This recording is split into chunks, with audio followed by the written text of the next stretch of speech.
ஓம் ஸ்ரீ குருப்யோ நமஹ. வெற்றிகளை வழங்கும் விஜயதசமி நன்னாள் இன்று. சும்பன், நிசும்பன், இரத்தபீஜன், மகிஷாசுரன் போன்ற அசுரர்களை அன்னை பராசக்தி அழித்த வெற்றி திருநாள்தான் இந்த விஜயதசமி நன்னாள். எப்போதும் உலகிலே நன்மைக்கும் தீமைக்கும் இடையே போர் நடந்து கொண்டுதான் இருக்கிறது.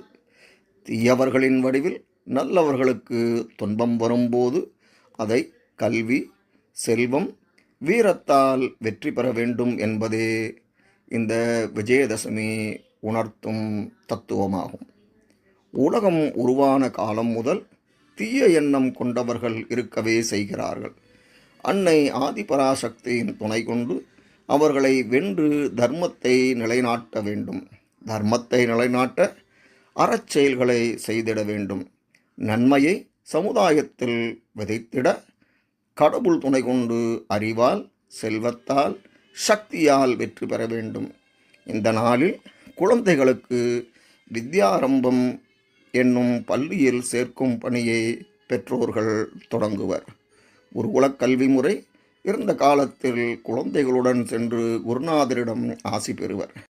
பள்ளிகளில் இந்நாளில் மாணவர் சேர்க்கை நடக்கிறது.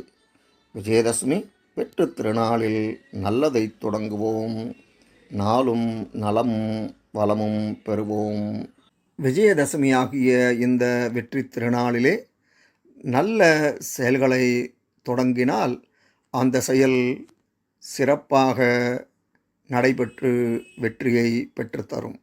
இன்று நாம் வணங்க வேண்டிய அன்னை விஜயா, அதாவது பார்வதி தேவியின் ஸ்தூல வடிவமாக காணப்படுபவள் அன்னை விஜயா. திதி தசமி திதி.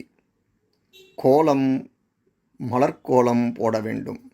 பயன்படுத்த வேண்டிய பூக்கள் பலவிதமான மலர்களை பயன்படுத்தலாம். நிவேதனம் செய்ய வேண்டிய பொருட்கள் பால் பாயசம், சித்ரான்னம். வழிபாட்டினால் ஏற்படும் பலன்கள் சகல சௌபாக்கியங்களும் ஏற்படும். நவராத்திரி விழாவின் இறுதி நாளான இந்த விஜயதசமி நன்னாளிலே நீங்கள் எடுத்த காரியம் யாவிலும் வெற்றி உண்டாக அன்னை ஆதிபராசக்தியை வணங்கி அடுத்த நவராத்திரியிலே உங்களை சந்திக்கிறேன். நன்றி, வணக்கம்.